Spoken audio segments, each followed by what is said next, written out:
Hello, আসসালামু আলাইকুম। কেমন আছেন সবাই? আজ নিয়ে এসেছি আপনাদের জন্য অনেক অনেক মজার একটা রেসিপি। তবে এটা সেহরি বলেন অথবা ইফতার বলেন, দুটোতেই চলবে। তবে বেশি কথা না বলেই ফেলি, রেসিপিটার নাম কি? শাকশোকা। বন্ধুরা, এটা আমাদের দেশীয় রেসিপি না, এটা হলো মিডল ইস্টার্ন রেসিপি। তবে আমি আমার দেশীয় কালচারে যেভাবে মশলা টশলা দিয়ে আমি বানিয়েছি। তবে এটা সেহরি বলেন অথবা ইফতার বলেন, দুটোতেই চলবে।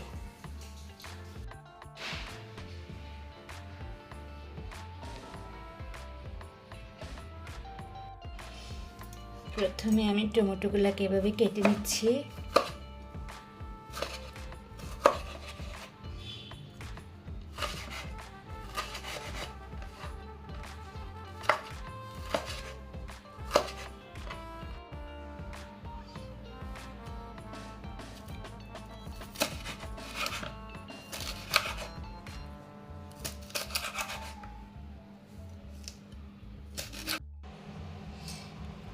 এখানে আমি 8-10টা টমেটো ব্লেন্ডারে ঘুটে নেব।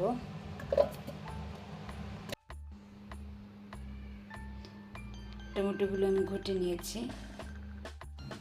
এবার চুলাতে একটি প্যান বসিয়ে দিয়ে দিলাম খাবার তেল 1/3 কাপ। তার মধ্যে দিয়ে দেব আধা চামচ পরিমাণ আস্ত জিরা। জিরাটা হালকা ভেজে এলে দিয়ে দেব আধা কাপ পেঁয়াজ কুচি।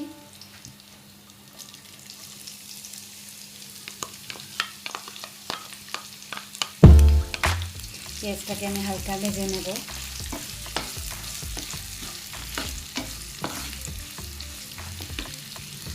পেঁয়াজটা হালকা ভাজা হয়ে গেলে তার মধ্যে দিয়ে দেব রসুন কুচি।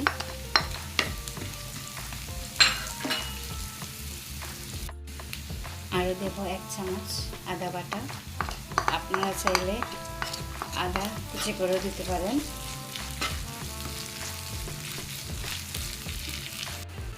এখন এর মধ্যে দিয়ে দেব আমার কেটে রাখা একটা ক্যাপসিকাম আর টমেটো কুচি দিয়ে আমি ভালো করে এটা নাড়ব। আরও দিয়ে দিচ্ছি এখানে মরিচের গুঁড়া 1 চামচ, হলুদের গুঁড়া আধা চামচ, ধনিয়ার গুঁড়া আধা চামচ এবং লবণ স্বাদ মতো। ভালো করে নেড়ে দেব। আরও দিয়ে দেব আমার ব্লেন্ড করা টমেটো।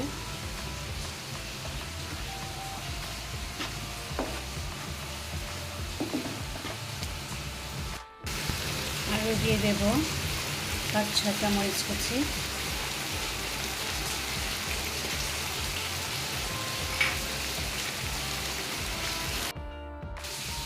এখানে আমি 3টা ডিম নিয়েছি, আর ডিমগুলোকে এভাবে ভাঙবেন না, কুসুমটা একদম থাকতে হবে।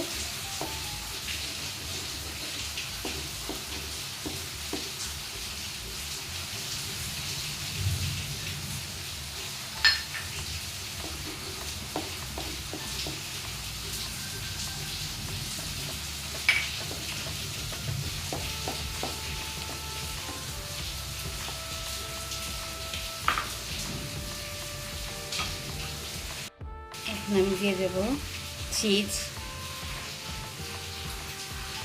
এবং কুচি করা ধনিয়া পাতা। এই সময়টা চুলার আঁচটা থাকবে একদম লো।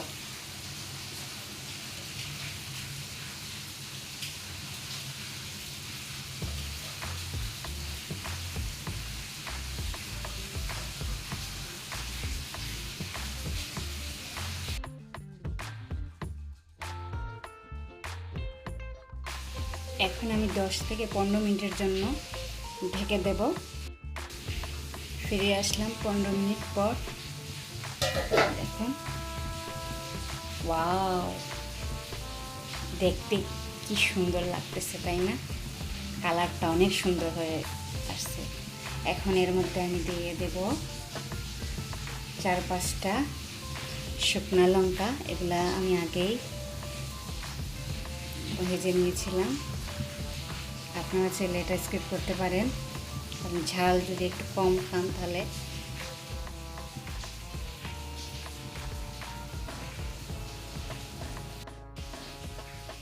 হয়ে গেল আমার নিজের স্টাইলে বানানো শাকশুকা।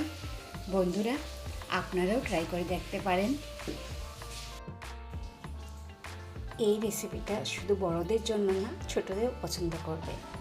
শুধু একটু মশলা কমিয়ে দিলে ওরা দেখবেন চেটেপুটে খাবে। আমার এই রেসিপিটা তাদের জন্য যারা নতুন। এই শাকশুকা রেসিপিটা আপনারা পোলাও, সাদা ভাত অথবা রুটির সাথেও খেতে পারেন। ওকে বন্ধুরা, আপনারা সবাই ভালো থাকবেন, সুস্থ থাকবেন এবং আমার এই ছোট্ট চ্যানেলে একটা লাইক এবং সাবস্ক্রাইব করতে ভুলবেন না। ওকে বন্ধুরা, আজ এ পর্যন্তই। আল্লাহ হাফেজ।